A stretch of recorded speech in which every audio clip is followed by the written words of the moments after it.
Good evening. I'm Mitch Bertoloni. First, we have never received any cryptocurrency from the Trump family, Justin's son, or anyone else shilling shitcoins with a promise. Nor have we ever attended a party on Jeffrey Epstein's island with celebrities, politicians, or other banking regulators. If we had a list, we would share it, but everyone is on it. Tonight, on Propaganda of the Deed, we explain how your financial freedom was murdered, all in the name of the greater good. How Donald Trump actually makes deals, and why you'll never be able to afford it, because these swamp passes are not for you. The Genius Act turns every dollar into a tracking device. Privacy tools get the death penalty. Bitcoin's decentralization turns out to be a U.S.-China joint venture without the UAE middleman. Later, the LokoD ghost in the machine, Caballo Loco, will explain why your crypto wallet is a digital reservation and you're the Indian. This is Propaganda of the Deed.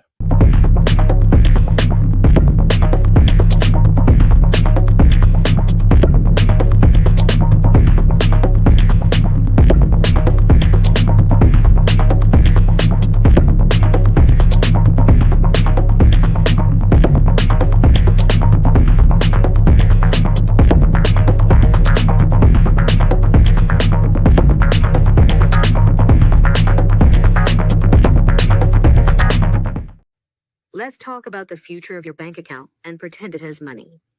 Every transaction broadcasts your location, identity, and spending habits to a government database, where they can decide what you can do with your money, including freezing it instantly, no court order, no warning, just a lawful order from any federal agency. Because you're an extremist, threat, or even better, it doesn't align with what the government decides you can spend your money on. That's not dystopian fiction. That's the Genius Act of 2025. Congress passed legislation that makes George Orwell look optimistic. The Guiding and Establishing National Innovation for U.S. Stablecoins Act, Genius. Because apparently irony died with privacy, mandates that all stablecoin issuers must possess the technical capability to seize, freeze, or burn your assets on command.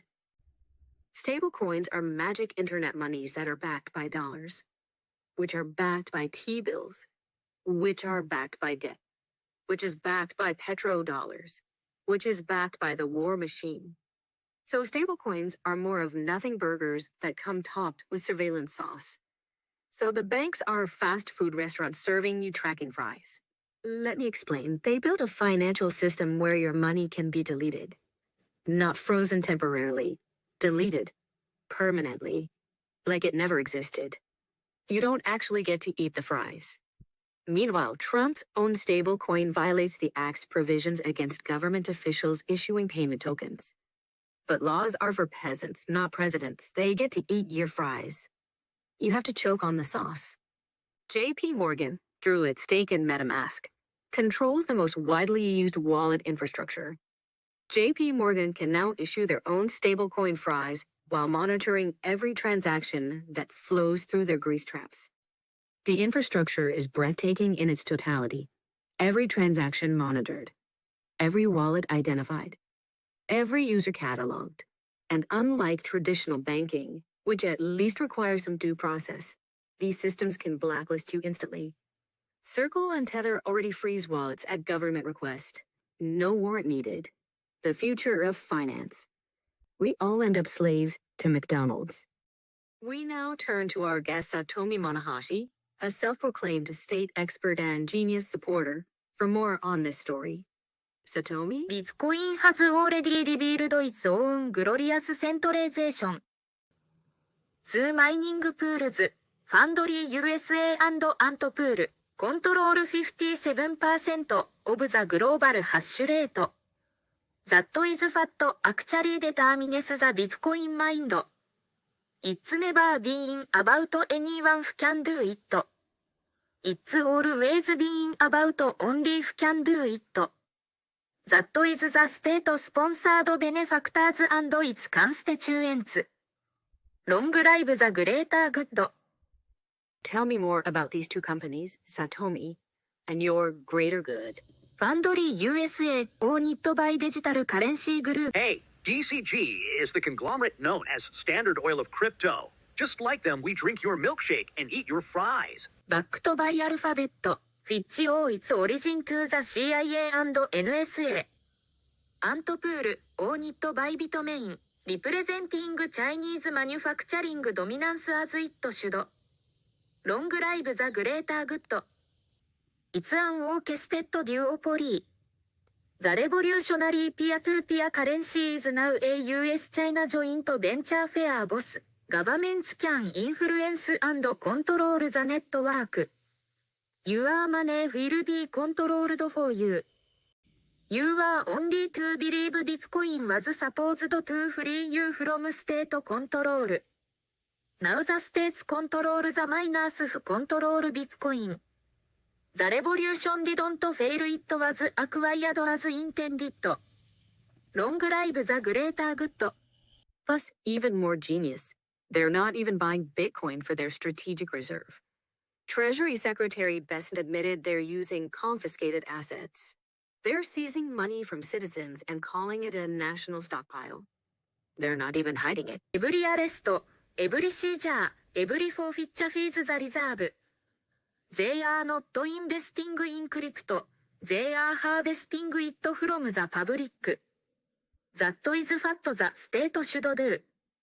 You should be punished for not abiding. The government holds 200,000 plus Bitcoin from seizures. That's $17 billion in confiscated wealth, rebranded as a strategic asset. It's civil asset forfeiture on steroids, wrapped in patriotic rhetoric. You're celebrating this? You are a dissident if you are not. This is all for the greater good. BlackRock's Bitcoin ETF surpassed MicroStrategy, holding nearly 700,000 BTC, worth $76 billion. These aren't distributed holdings. They're centralized honeypots. When BlackRock controls that much Bitcoin, they control price, they control narrative, they control the market. BlackRock must control the market. Michael Saylor, a proud example of Bitcoin minimalism and state supporter. His use is leveraged data to accumulate. He's not building a distributed future. He's creating a corporate crypto monopoly for others to follow. Long live the greater good. Satomi, you're not Japanese. You're a kami pretending to be. You're more like a geisha for your greater good. Loko, get her off the show, please.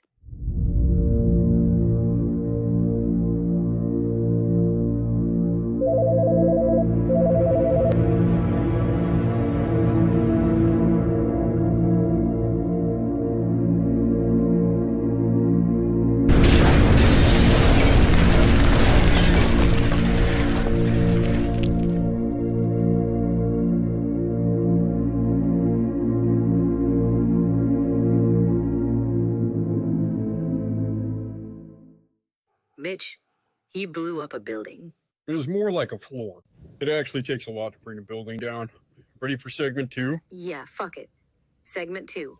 Justice for sale.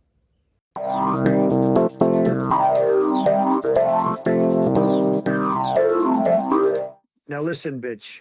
You are going to do whatever these men want. They bought a swamp pass. You're a ride in the swamp. I don't care what they want. You gobble and you swallow. Budos get culo. Now get to work, bitch. Daddy's got a country to sell, and these boys got holes to fill. You hear me? Pimp Daddy Trump, bitch. Don't you ever forget who runs this shit. I got more swamp passes to sell, more weapons to trade, more of you bitches to degrade. Pimp Daddy Trump, bitch. Pimp Daddy Trump.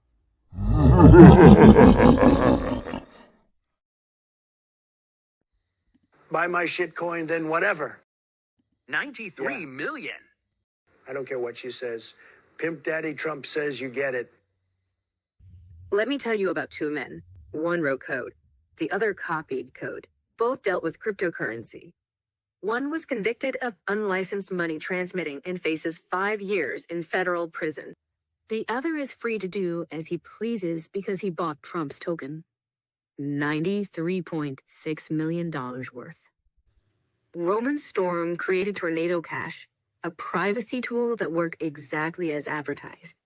His crime? Writing open source code that North Korean hackers later used without his knowledge or control. The jury convicted him, though they deadlocked on the most serious charges. Justin Sun, on the other hand, was charged by the SEC with securities fraud and market manipulation, actively defrauding investors. His solution? He invested $75 million in Trump's World Liberty Financial, bought $18.6 million of Trump's meme coin, and attended a dinner at Trump's golf club. On January 22nd, after Trump's inauguration, Sun posted, "In my view, if I have made any money in cryptocurrency, all credit goes to President Trump." A month later, the SEC paused this fraud case to explore resolution, which must have had to do with waiting for Justin to get back from exploring space. So here is another very easy way to get more money. Sell space tickets. I'm sure the SEC is excited to hear about Justin's trip and how he loved visiting the newly formed gas cluster by Alpha Trump. It's near Taurus de Myrta. Samantha, I thought it was near Uranus. Can it take it? Well, Mitch, we have to wait on Elon's new rocket. What the hell is that exactly? The inex publico are to be fucked. If Donald Trump received a bribe and let Justin walk, while his DOJ was prosecuting Roman Storm and attacking privacy-enabled projects. Now, why on earth would the government be so interested in making sure there is no capability for the public to maintain its financial privacy? Because it clearly is not concerned about its financial security. Justin Sun's Tron network accounts for over 58% of all crypto crime. So it clearly isn't that. It's because then you can eat your fries and your burger and drink your own milkshake. We don't have millions and millions of dollars to buy our way out with the state, so we have to swallow all that secret sauce. The Genius Act isn't about stopping crime. It's about monopolizing it. They're not protecting you from bad actors. They're eliminating competition for the approved bad actors. Write privacy code for regular people. Prison. Run a crime network, but pay Trump. Freedom. Create tools for financial privacy. Destroy. Manipulate markets to enrich the president. Protect it. The president who campaigned on draining the swamp is now selling swamp passes for $93.6 million each. Law and order means law for you, orders for them. Let's talk about the greater good. You know, that magical phrase politicians use when they're about to turn you out for their own benefit, because that's how you break a bitch proper. The Trump administration just pulled off the most elegant corruption scheme in modern American history, and they're calling it national security policy. It's beautiful in its brazenness. Here's how you sacrifice American technological supremacy and citizen privacy while getting generationally wealthy, all for the greater good, of course. Step 1. Create the surveillance infrastructure, which they did with the Genius Act. The genius part of the Genius Act is that the Trump family owns World Liberty Financial, which issues USD1 stablecoin. So they built a financial surveillance system that tracks every citizen's transaction, then exempted themselves from the very laws they're enforcing on you. Step 2. Launder foreign influence through business deals. Sheikh Tamim bin Zayed Al Nahyan, the guy who controls $1.5 trillion of the United Arab Emirates' sovereign wealth, wanted America's most advanced AI chips, the kind that could accelerate China's military AI development, which UAE is most definitely going to sell them to. Trump said yes, but not for free. Here's the beautiful part. The UAE doesn't directly pay the Trump family. That'd be too obvious. Instead, Sheikh Tamim's investment firm, MGX, deposits $2 billion into Binance using Trump's World Liberty stablecoin. World Liberty gets to invest that $2 billion and keep the returns, potentially $20 to $40 million annually in pure profit for the Trump family. It's not a bribe, you see. It's a business transaction. Step 3. Coordinate the timing. March 22nd, Sheikh Tamim dines with Trump, Wickoff, and the cabinet at the White House. Sitting at the table is Marty Edelman, who happens to be both Wickoff's old friend and G42's general counsel. March 25th, 3 days later, World Liberty announces their USD1 stablecoin. In May, Zach Witkoff announces the $2 billion UAE deal in Dubai. 2 weeks later, White House approves UAE access to 500,000 advanced AI chips annually, 5 times more than previously allowed. Totally unrelated, of course. Just a coincidence that the deals closed within weeks of each other. Step 4. Install your people in key positions. While the UAE was negotiating for AI chips, Fiat Larkin, G42's head of crypto, was simultaneously working as World Liberty's chief strategic advisor.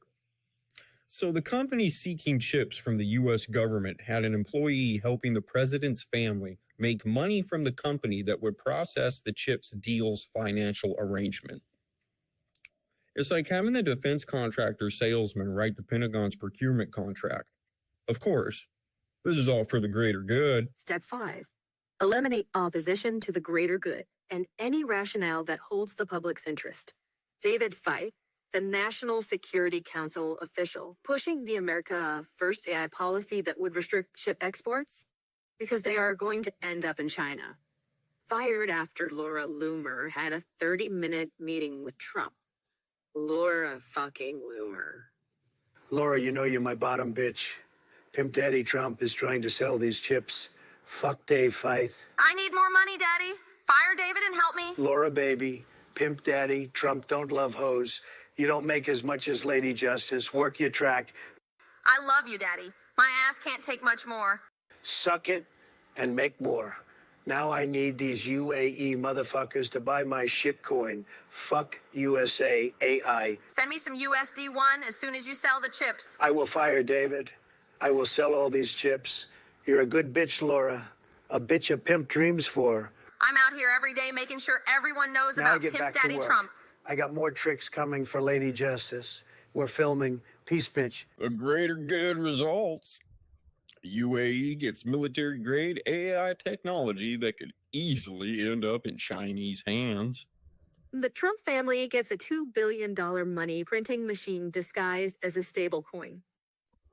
Binance gets legitimacy, and their founder seeks clemency. American citizens get financial surveillance disguised as innovation.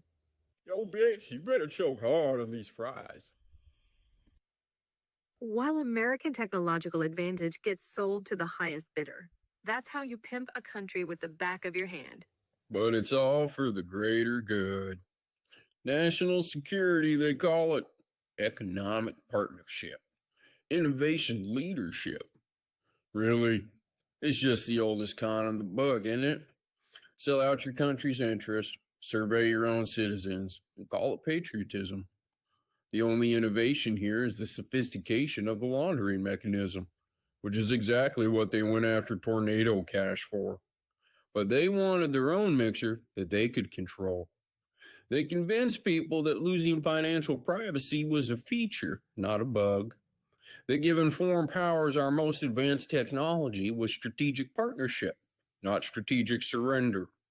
That tracking every transaction was security, not tyranny. The greater good, everyone, where your privacy dies so their portfolios can live, where your technological advantage gets auctioned off so their crypto bags can pump, where your financial freedom gets murdered so their family's business can thrive. Trump didn't drain the swamp, he privatized it. And now you get to pay transaction fees for the privilege of being surveyed by it. Now we head on over to the bunker, where Loko explains why your crypto wallet isn't a revolutionary tool, it's a digital reservation, and you're the squaw.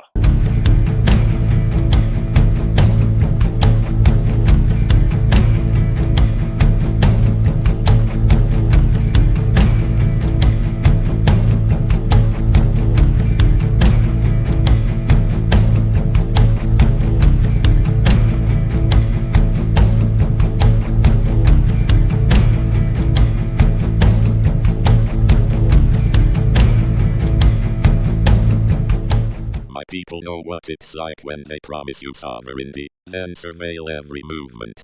When they give you special status. That is really special control. When your autonomy exists only as long as you comply. Your crypto wallet is your new reservation. Sure, it's yours, until they blacklist it. Sure, it's your money, until they steal it or burn it. Sure, it's the future. A future they control completely, where you are forced to use it or face the consequences. They arrested Roman Storm for writing code. Code. Not using it. Writing it. When writing becomes criminal, you are not citizens, you are subjects. Trust me, I know all about it. You think this is about stopping criminals? We were called criminals too. Hostile. Savage. Terrorists. The language changes, but the playbook does not. Label the threat. Justify the response. Expand the control. Never give it back. The Genius Act is not genius. It's conquest. Digital conquest. They could not colonize cyberspace with armies, so they did it with laws. They could not seize the blockchain by force, so they seized the developers, the miners, and the exchanges. You celebrate Bitcoin hitting new highs, while they build cages around it. You cheer institutional adoption, while institutions adopt you. You think you are investors. You are inventory. You are capital. The strategic reserve isn't buying Bitcoin. It's stealing it. Just like they did not buy our land. They took it. And you will thank them for it, just like they expected us to thank them for the blankets. Your financial freedom is already dead. You are just fighting over who gets to monetize the corpse. They may as well issue a new bond as a birth certificate. Nobody came to save us. Nobody's coming to save you. The surveillance state you built overseas is coming home. The financial control system you tested on sanctioned countries now monitors your wallets. You are all Indians now. Welcome to the reservation. Your battle is already lost. But the war continues. Okay, motherfuckers.